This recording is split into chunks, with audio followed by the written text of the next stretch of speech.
Halo semua, selamat datang di materi pengenalan SQL untuk TABK. Oke, jadi di materi ini sih ada 3 hal ya yang ingin kita bahas. Nah, mungkin pertama sih kita bahas dulu terkait konsep database relasional itu seperti apa. Baru kemudian setelah kita belajar mengenai database relasional, kita masuk ke pengenalan SQL. Mungkin sintaks-sintaks umum yang sering digunakan untuk terutama untuk TABK ya. Yang terakhir nanti kita akan banyak di studi kasusnya. Oke, kita masuk ke materi yang pertama, yaitu mengenai konsep database relasional. Nah, kita kembali lagi ke tahapan spesifik dan audit berbantuan komputer. Jadi setidaknya di tahapan awal itu ada 5 hal yang harus dilakukan. Pertama, kita melakukan pemahaman atas informasi, lalu setelah itu kita menentukan kebutuhan data, kemudian kita melakukan perolehan data, lalu kita melakukan pemahaman atas data yang kita peroleh tersebut. Baru yang terakhir adalah, oh ya ini masih salah, harusnya adalah kita melakukan validasi atas data yang kita peroleh. Kita memastikan apakah data yang kita peroleh itu sudah lengkap dan data itu memang data yang digunakan untuk keperluan pelaporan audit. Jadi keputusan yang kita ambil melalui audit nanti juga tepat. Oke, pemahaman informasi itu berarti kita mengidentifikasi di sistem informasi klien pengawasan atau audit itu pengendalian yang diinstal sudah memadai atau belum. Jadi dari situ kita nanti memutuskan apakah ada risiko-risiko dalam pelaporan audit yang mana nanti kita bisa lakukan audit atas risiko-risiko tersebut. Nah, setelah itu kita berdasarkan risiko-risiko yang tadi sudah kita tentukan, kita merumuskan nih kebutuhan data kita itu apa aja. Paling tidak ada 3 jenis data nanti yang harus kita perhatikan. Ada data master, data transaksi, kemudian data referensi. Nanti kita akan masuk lebih detail mengenai 3 jenis data ini terkait data relasional nanti. Untuk perolehan data berikutnya yaitu kita bisa memperoleh secara online atau offline. Online artinya kita langsung ke apa namanya itu ke environment yang dimiliki oleh auditi, sementara offline nanti kita harus mengunduh dulu datanya lalu kita uji di perangkat auditor.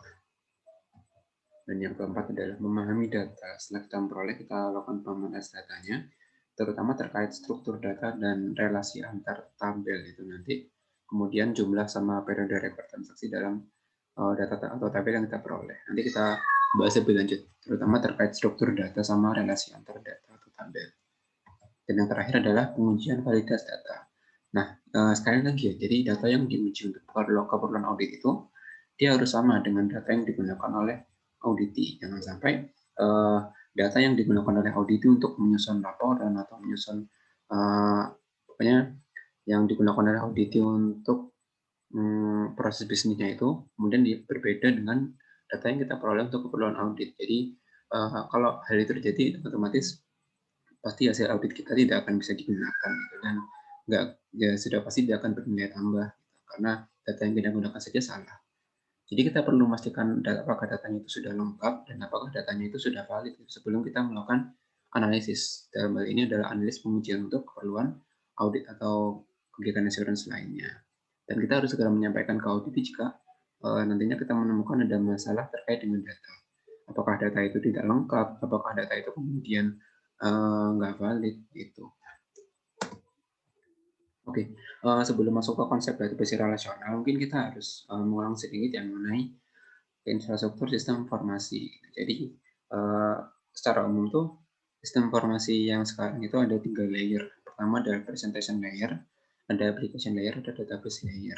Jadi di presentation layer ini yang sering kita sebagai pengguna itu berinteraksi dengan aplikasi tersebut. Misalnya kita menggunakan aplikasi apa ya, e-commerce misalnya, yang kita install di HP kita atau yang kita akses melalui browser di PC kita, itu adalah presentation layer. Itu disebut sebagai front end, bisa berupa mobile atau desktop. Nah, front end ini dia akan berinteraksi sama application layer gitu. Jadi melalui front end itu dia mengirimkan request atau permintaan-permintaan. Katakanlah misalnya kita berbelanja di e-commerce, kita melakukan check out gitu ya. Kita check out belanjaan kita, maka perintah check out itu kita kirimkan ke backend. Nanti backend yang akan proses. Kalau ada perintah check out ini apa yang akan dilakukan? Apakah dia akan misalnya merekam perintah checkout itu di database misalnya, ataukah dia langsung mengembalikan mengembalikan informasi ketika kita melakukan check out. Gitu. Informasi misalnya kita ketika kita melakukan check out, kita bisa menggunakan metode apa aja sih untuk pembayarannya. Gitu. Kita bisa juga seperti saya jelaskan tadi, jadi dari backend itu ketika ada request dari si pengguna nanti dia bisa langsung direkam di database gitu. Apa yang diklik oleh pengguna, apa yang dibeli oleh pengguna. Misalnya kita mau beli barang A di e-commerce, kita kirimkan perintah beli itu di front end, kita pencet tombol beli, back end akan proses merekam bahwa oh si pengguna A ini membeli barang misalnya barang X, gitu. Beli sepeda misalnya kayak gitu. Direkam jadi database bahwa ada pembelian, ada order pembelian sepeda oleh si pengguna A di database, dicatat oleh database-nya. Jadi gitu interaksi antara aplikasi, terus kemudian application layer, maksudnya interaksi antara presentation layer, application layer, dan database layer. Nah, nanti kita akan fokus di sini sebagai auditor. Kita akan fokus ke database-nya. Setelah kita tadi mengidentifikasi risiko-risiko di sisi aplikasi atau presentation layer dan application layer ini, kita nantinya akan masuk untuk menguji sisi ini, database layer-nya. Jadi kita melakukan pengujian atas datanya. Sini database. Di sini tempat data-data itu disimpan, informasi-informasi itu disimpan di database layer. Kita kan fokus di situ. Database itu sendiri sebenarnya apa sih? Kalau secara bahasa sih artinya itu kayak apa ya? Markas atau pangkalan data. Dari terjemahannya aja itu udah kelihatan kan kalau database itu seperti rumah untuk data-data yang dimiliki oleh yang dihasilkan oleh sumber informasi. Jadi di dalam database itu ada sekumpulan data-data yang mana data-data itu terorganisasi. Gitu. Ada strukturnya dan ada hubungannya dengan data yang lainnya. Gitu. Nah nanti di dalam database itu ada banyak tabel. Jadi database ini semacam satu rumah, nanti di dalam rumah itu ada kamar-kamar. Kamar-kamar untuk masing-masing data dengan kriteria tertentu atau tabel yang merepresentasikan entitas tertentu. Tabel-tabel itu. Nah, contoh platform database itu ada banyak. Misalnya yang kita sering kenal mungkin MySQL, Oracle, SQL Server, atau Microsoft Access. Mungkin teman-teman pernah dengar Microsoft Access itu platform database. Database yang terstruktur. Database yang mungkin sering kali dikenal sebagai database relasional. Nah, nanti ada juga database-database yang sifatnya nggak relasional. Misalnya contohnya kayak Neo4j ini kan graph database atau MongoDB yang NoSQL. Nantinya database itu dikelola menggunakan database management system. Nah, nanti ketika kita sebagai auditor ingin menggunakan data yang ada di database untuk keperluan audit, kita memanfaatkan yang namanya DBMS ini untuk mengeksekusi perintah-perintah kita, perintah-perintah pengujian kita. Kita menyampaikan tujuan pengujian kita itu melalui DBMS, agar supaya DBMS ini nantinya akan mengambil data dari database sesuai kebutuhan kita, sesuai kebutuhan pengujian kita. Gitu. Apakah itu kita mau memfilter data sesuai kriteria tertentu misalnya, itu nanti kita menyampaikan perintahnya itu melalui DBMS ini, Database Management System. Itu software untuk mengelola data-data yang ada di database. Makanya DBMS itu dia menyediakan query. Gitu. Query itu adalah bahasa yang kita gunakan untuk berkomunikasi dengan database. Nah, contohnya dari DBMS itu ada banyak ya, tergantung nanti juga sama platform database apa yang kita gunakan. Ini ada banyak contohnya sih, ada PHP MyAdmin, itu bisa untuk MySQL, atau dbeaver. Dbeaver ini lebih general, dia bisa hampir semua jenis platform database itu dia bisa kelola dbeaver ini. AD-SQL ini untuk MySQL, SQL Server Management ini untuk yang platformnya itu dalam Microsoft SQL Server, Navigate ini dia akan Oracle. Nah, jadi di dalam database seperti yang tadi saya jelaskan, itu ada table, ada juga query. Nah, jadi database itu kan isinya tabel-tabel banyak ya. Tabel sendiri itu apa sih? Tabel itu adalah ya sepertinya sih sebenarnya sama seperti yang kita kenal sebagai tabel gitu. Ada field atau kolom-kolom. Jadi ada kan kalau tabel itu kan ada kolom-kolomnya ya sama saja di database itu juga seperti itu. Isinya juga tabel yang ada di database itu isinya adalah kolom-kolom dan baris-baris. Baris-baris di dalam tabel itu juga merepresentasikan sebuah apa ya satu rekaman data gitu. Baris di tabel database itu nanti memiliki atribut sesuai kolom-kolomnya gitu. Jika nanti misalnya contohnya di sini ada apa ini tabel, ini kita kan tabel invoice ya. Sama masing-masing record di tabel invoice ini dia punya berbagai macam atribut yaitu kolom-kolomnya. Invoice nomor sini nomor 1 ini dia punya tanggal invoice-nya, punya nama pelanggan yang ditujukan oleh invoice itu siapa, kode produk yang dipesan itu apa, jumlah yang dipesan berapa, kemudian dan sebagainya, penjualannya berapa, apakah dia dapat diskon dan seterusnya. Termasuk juga di sini ada di salesman-nya siapa untuk masing-masing transaksi penjualan itu. Nah, kalau query kemudian apa? Query itu adalah hasil proses dari beberapa table. Jadi kalau table ini ibaratnya adalah bahan mentah, query itu adalah misalnya itu masakan yang sudah jadi yang dibuat dari tabel. Jadi bentuknya sudah siap pakai, bisa berupa laporan atau bisa berupa pecahan dari tabel yang memiliki karakteristik tertentu sesuai kita rumuskan nantinya seperti apa query yang kita inginkan. Nah, komponen tabel atau data seperti yang tadi saya sebutkan ada records atau baris-barisnya, masing-masing entry di sini itu namanya record. Lalu kemudian ada field, field itu kolom-kolomnya. Ya, seperti sebagaimana halnya tabel pada umumnya dia punya kolom-kolom, nah, itu namanya field kalau di terminologi database.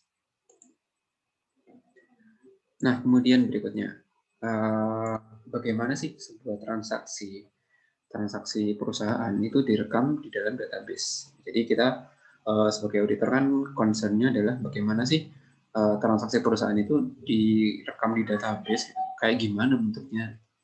Kita mengenal berarti misalnya dokumen delivery order seperti ini, perintah pengiriman, ada klien pelanggan yang minta kepada perusahaan untuk dikirimkan barang, namanya delivery order.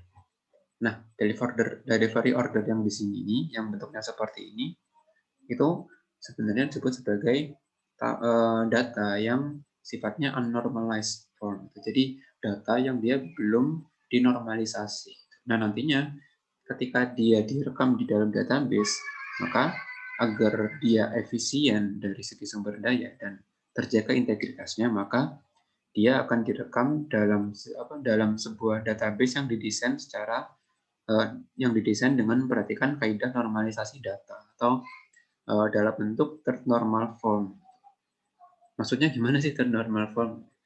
Intinya third normal form itu adalah nantinya di dalam database itu ada banyak sekali tabel-tabel kan. Ada banyak sekali tabel-tabel yang saling berkaitan satu sama lain. Nah, masing-masing tabel ini kalau dia third normal form, dia harus punya 3 karakteristik ini. Pertama adalah setiap record itu saling berbeda satu dengan lainnya karena masing-masing record itu dia punya primary key. Jadi yang wajib dimiliki oleh masing-masing tabel itu adalah primary key agar dijaga integritasnya. Kemudian nggak ada partial dependencies sama nggak ada transitive dependencies. Gitu. Jadi kata kunci dari normalisasi data itu adalah bagaimana membuat setiap field di sebuah tabel itu hanya bergantung pada primary key-nya. Intinya itu. Intinya adalah bagaimana setiap tabel itu punya primary key sehingga dia unik dan masing-masing rekornya dan hanya bergantung ke primary key-nya saja. Primary key-nya harus hanya satu. Mungkin nanti apa ya? Teknisnya kita bisa lihat di contoh database. Biar kebayang database yang atau data yang ternormalisasi itu seperti apa. Nah, ini kita kembali lagi ke dokumen delivery order. Jadi dokumen delivery order ini paling tidak dia itu direkam ke dalam 2 tabel. Pertama adalah tabel delivery order. Jadi tabel delivery order ini berisi dokumen-dokumen delivery order. Ada nomornya, nomor yang di sini ini nomor 10248 ini, nomor dokumen delivery-nya nomor berapa, kemudian tanggalnya itu dia tanggal pengirimannya, tanggal pemesanannya tanggal berapa, tanggal pengirimannya tanggal berapa, kemudian pelanggannya siapa. Di sini pelanggannya, nah seperti kita lihat, pelanggannya direkam sebagai kode pelanggan, bukan nama pelanggannya. Nah, mungkin sementara perhatikan dulu ya. Kemudian di sini juga direkam nilai sales-nya. Nilai total sales-nya itu berapa per delivery order ini. Kemudian selain itu ada juga tabel, nah ini, tabel detail barang-barang yang dipesan atau sales detail.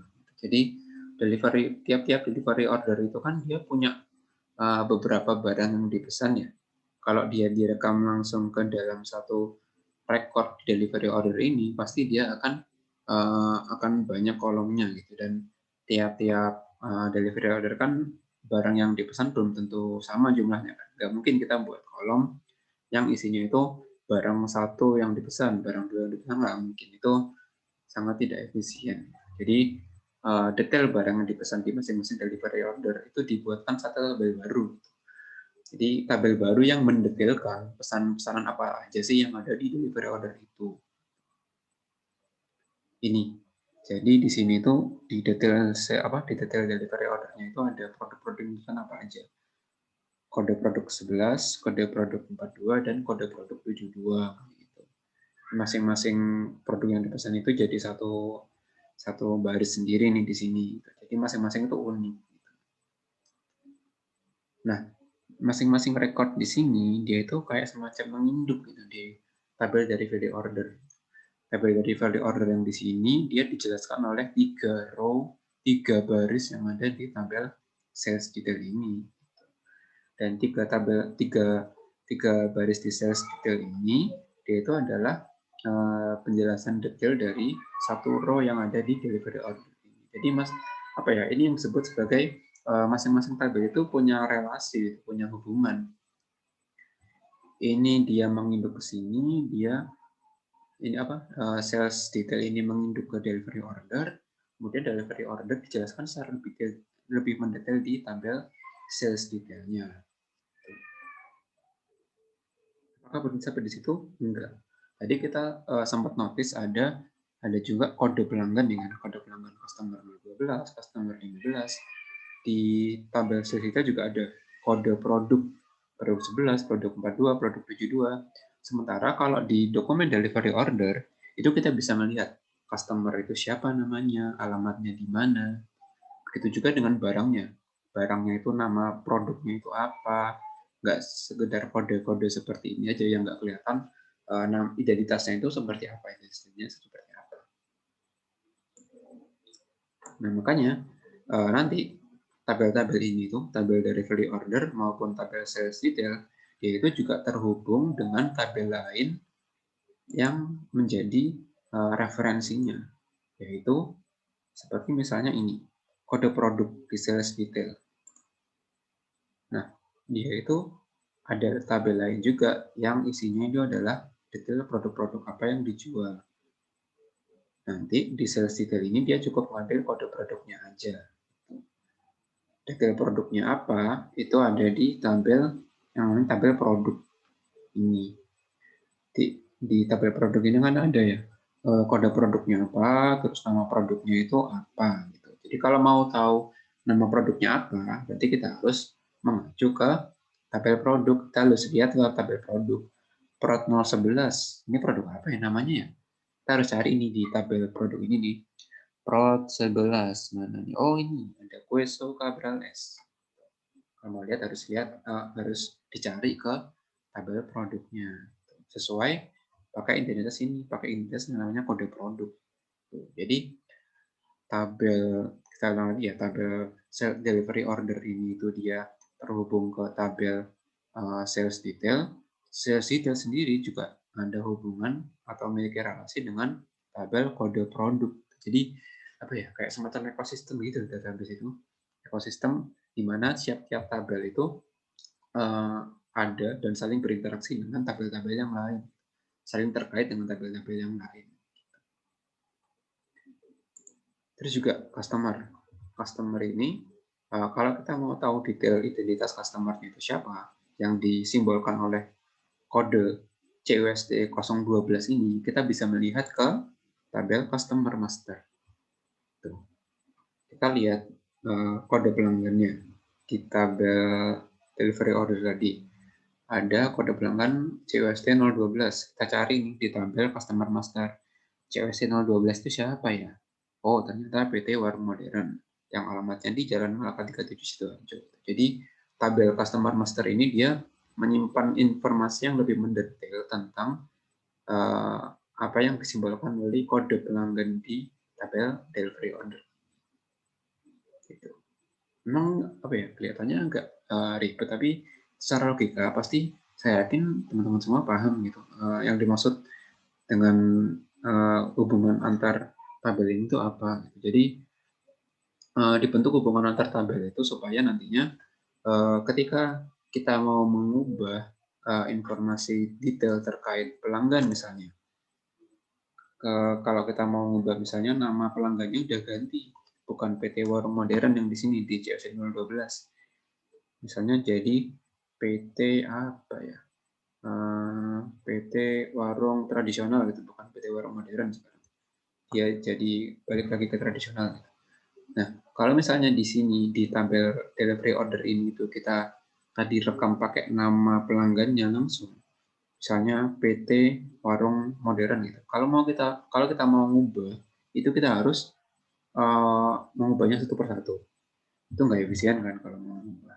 Itu dari sisi operasional perusahaan.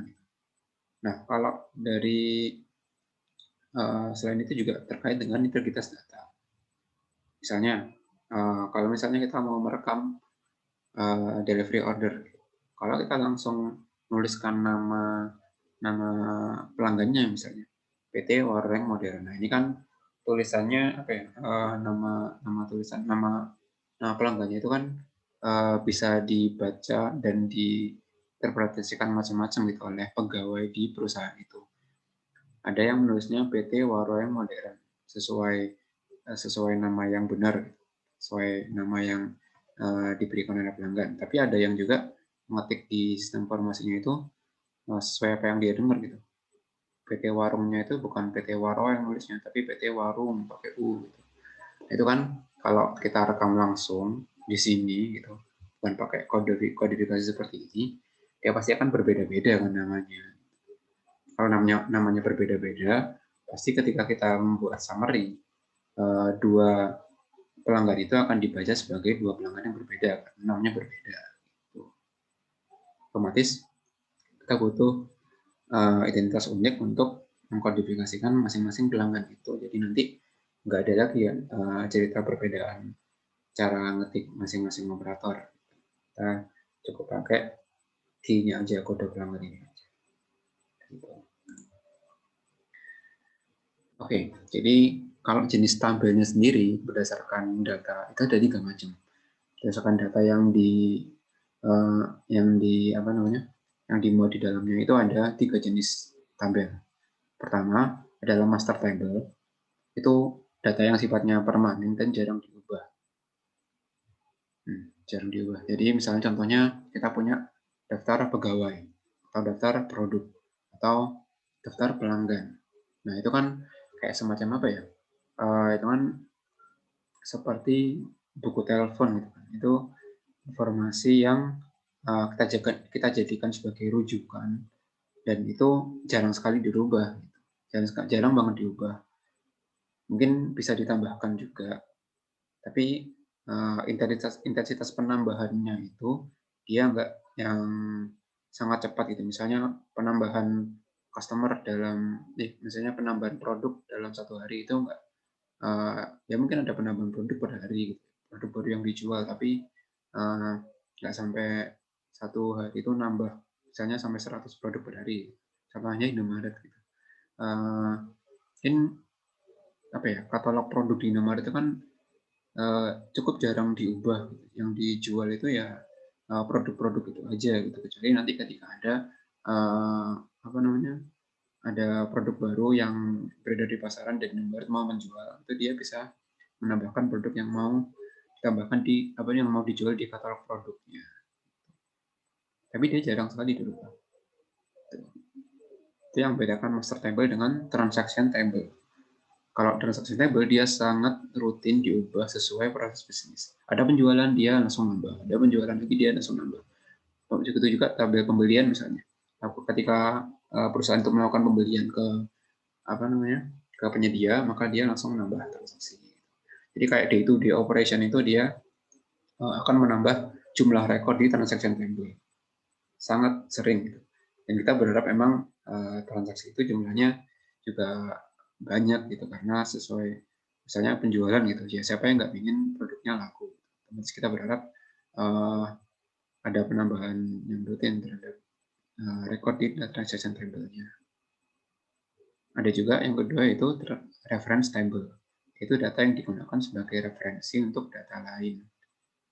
Nah, bedanya dengan master table apa? Master table itu dia jarang diubah, tapi dia masih bisa diubah. Tapi kalau reference table itu dia hampir nggak pernah diubah. Contohnya misalnya tabel ini, product lines. Product lines itu kan jarang banget diubah ya. Dalam arti misalnya pasar swalayan gitu. Dia mengelompokkan barang-barang yang dijual, misalnya kategorinya adalah misalnya minuman, makanan, es krim, alat mandi, sembako. Jarang dia nambah lain produk baru, misalnya menambah lain jadi produk otomotif, jarang banget. Sangat jarang diubah, hampir nggak pernah diubah. Apa namanya, pengelompokan produk. Nah, kalau master table ini kan berarti contohnya tadi kalau di sini dia ada customer master sama product master. Jadi dia itu tabel referensi yang dia bisa diubah, tapi dia cukup jarang diubah dibandingkan dengan reference table. Bedanya itu dari sisi apa namanya, dari sisi apakah dia sering diubah atau enggak. Reference table itu lebih jarang lagi untuk diubah dibandingkan dengan master table. Tapi transaction table itu setiap hari bisa nambah jumlah rekor sesuai transaksi yang di hari. Transaksi yang ada di hari itu berapa banyak. Sesuai volume transaksi di hari tersebut. Contoh transaction table di sini apa? Ini. Contohnya adalah delivery order. Siap ada pemesanan dari pelanggan, dia akan menambah rekor di delivery order. Barang-barangnya apa aja, dia direkam di sales detail. Sesuai transaksi di perusahaan tersebut. Oh iya, mungkin perbedaannya gini kali ya. Jadi transaction table itu adalah isinya itu sesuai transaksi proses bisnis di perusahaan tersebut. Transaksi proses bisnis di perusahaan itu kan ada transaksi pembelian, ada transaksi penjualan. Nah, pembelian sama penjualan ini itu direkam di tabel yang namanya transaksi. Sementara master table itu adalah tabel yang dijadikan sebagai acuan untuk setiap transaksi tersebut. Misalnya transaksi pembelian ke ke penyedia siapa. Nah, itu kan dia ada semacam referensi sebenarnya, referensi ke tabel penyedia barang. Pembelian produk apa. Nah, itu kan ada referensi ke master produk. Nah, yang dijadikan referensi oleh tabel master itu namanya tabel referensi. Jadi di ujung ini itu ada transaksi itu mengacu ke tabel master. Nah, di ujung lagi tabel master itu menginduk ke tabel referensi. Yang paling ujung itu tabel referensi. Tengah-tengahnya ada tabel master, dan paling sisi ujung satunya itu ada tabel transaksi. Agak ribet nah. Tapi secara umum sih kita bisa mengelompokkan jadi dua aja sebenarnya. Tabel transaksi sama tabel referensi. Master tabel bisa juga, boleh juga kalau mau kita kelompokkan sebagai tabel referensi. Jadi Untuk sederhananya kita mengenal dua jenis tabel aja, tabel tulis sama tabel referensi. Tabel maksudnya kita anggap sebagai tabel referensi juga. Oke, database relasional. Jadi sekali lagi tujuan database relasional itu untuk menjaga efisiensi sumber daya komputasi dan menjaga integritas data. Bayangkan kalau misalnya tabel itu tidak disusun secara relasional. Gitu. Contohnya misalnya seperti tadi, ketika ada tabel penjualan itu kita rekam nama pelanggannya gitu. Secara utuh, namanya siapa, alamatnya di mana. Nah, bayangkan kalau misalnya ada 1 juta rekor yang isinya itu nama pelanggan yang dipanjangin kayak gitu, nama alamat juga panjang. Dikali 1 juta rekor itu pasti akan nggak efisien dari segi sumber daya komputasi, terutama untuk penyimpanan datanya. Karena informasi atau banyaknya karakter yang disimpan itu juga berpengaruh ke banyaknya space yang dibutuhkan untuk menyimpan data di database. Karena kita biar sumber dayanya itu efisien, maka kita susun tabel-tabel itu secara dalam bentuk database relasional. Kalau database relasional juga nggak memadai, kita bisa pakai metode yang lain. Jadi nggak cuma database relasional aja, tapi nanti ada jenis database yang lain selain relasional. Saya belum belajar sih, tapi ada selain database yang relasional. Nah, untuk menjaga efisiensi sumber daya komputasi dan menjaga integritas data, database itu dirancang dalam bentuk database relasional, yaitu di dalam satu database ada beberapa tabel, yang mana nanti itu tabel-tabel itu saling memiliki keterkaitan satu dengan lainnya, seperti hubungan induk dengan anak. Nah, tabel itu saling terhubung menggunakan kolom penghubung. Kolom penghubung itu disebut sebagai key fields. Ketika akan menginduk ke tabel lain, mengambil informasi dari tabel lain, tabel itu pasti akan memiliki namanya foreign key. Seperti tadi itu di delivery order itu dia akan punya kolom kode customer. Nah, kode customer itu disebut sebagai foreign key. Foreign key ini dipakai untuk nyebrang atau menghubungkan tabel delivery order itu ke tabel customer. Nah, kode customer itu nantinya di tabel customer dia bukan jadi foreign key, tapi dia jadi primary key. Jadi apa yang menjadi foreign key di satu tabel, dia menjadi primary key di tabel yang lain, yang dia mengacu ke atasnya. Nanti relasinya itu bisa terbagi menjadi 3 macam. Ada one to one, ada one to many, ada many to many. One to one artinya satu data dalam satu tabel itu terhubung ke satu data di tabel yang lain. Contohnya apa ya? Kalau di akuntansi misalnya, tabel saldo awal dengan tabel akun.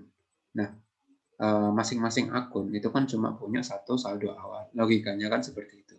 Dan desain database yang bagus kan harusnya punya pengendalian ke situ.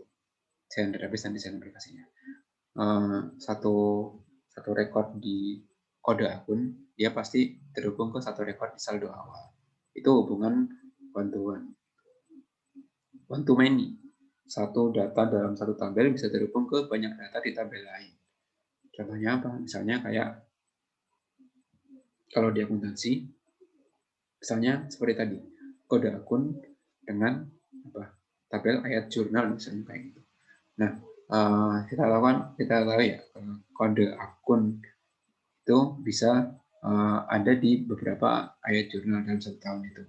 Dia bisa punya banyak rekor jurnal dalam satu tahun yang menggunakan akun itu.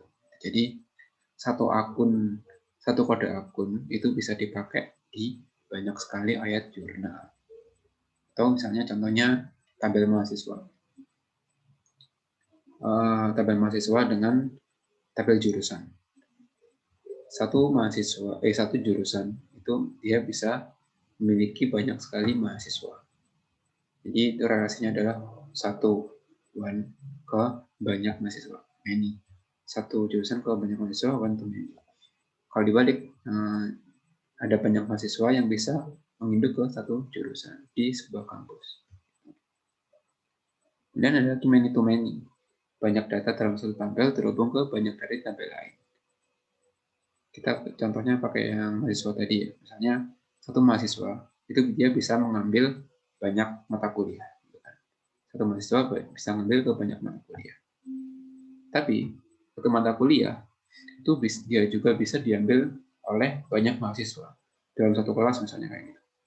Nah itu kan sebenarnya relasinya itu banyak mahasiswa bisa terhubung ke banyak mata kuliah. Gitu kan. Jadi mereka kayak saling punya keuntungan ini gitu. Satu mahasiswa bisa ngambil banyak mata kuliah dan satu mata kuliah bisa diambil oleh banyak mahasiswa. Jadi mereka bisa saling terhubung dengan banyak entitas di tabel yang satunya. Gitu. Gak terbatas oleh satu rekor aja. Itu istilahnya relasinya adalah many to many. Nah, relasi many to many ini dia biasanya punya tabel bantuan, tabel di tengah-tengah. Ada tabel mahasiswa, ada tabel mata kuliah, di tengah-tengahnya itu adalah tabel mahasiswa dan mata kuliah. Untuk merekam mahasiswa A mengambil mata kuliah tertentu. Gitu. Misalnya tabel penghubungnya itu isinya adalah mahasiswa yang namanya A, dia ngambil mata kuliah akuntansi pemerintahan. Mahasiswa A ngambil mata kuliah akuntansi lanjutan. Mahasiswa A mengambil mata kuliah TABK. Dan berikutnya lagi, mahasiswa B mengambil mata kuliah akuntansi lanjutan. Mahasiswa B mengambil mata kuliah akuntansi biaya. Mahasiswa B mengambil mata kuliah sistem farmasi akuntansi. Ya, kayak gitu. Dan seterusnya. Jadi, hubungannya many to many. Di tengah-tengahnya ada tabel bantuan ini. Oke, pemahaman atas basis data relasional. Nah, biasanya untuk memahami basis data relasional itu, kita menggunakan dokumen yang namanya ERD, atau Entity Relationship Diagram. Diagram yang menunjukkan hubungan antar tabel di database. Jadi kita bisa make more sense gitu terhadap tabel-tabel di database ini, hubungannya dengan tabel ini tuh kayak gimana sih, kayak gitu. Biar lebih mudah memahami hubungan antar tabelnya. Coba lihat ya. Contohnya, ini kita coba identifikasi deh. Jenis relasinya itu kayak gimana, kemudian key field-nya itu apa. Contoh misalnya orders, tabel pesanan. Dia itu terhubung kemana aja? Terhubung ke order details sama terhubung ke customers. Nah, orders ini, dia untuk terhubung ke order details, itu dia pakai key order number. Jadi order number yang ada di order details ini, dia jadi foreign key, sementara di tabel orders itu dia menjadi primary key di sini.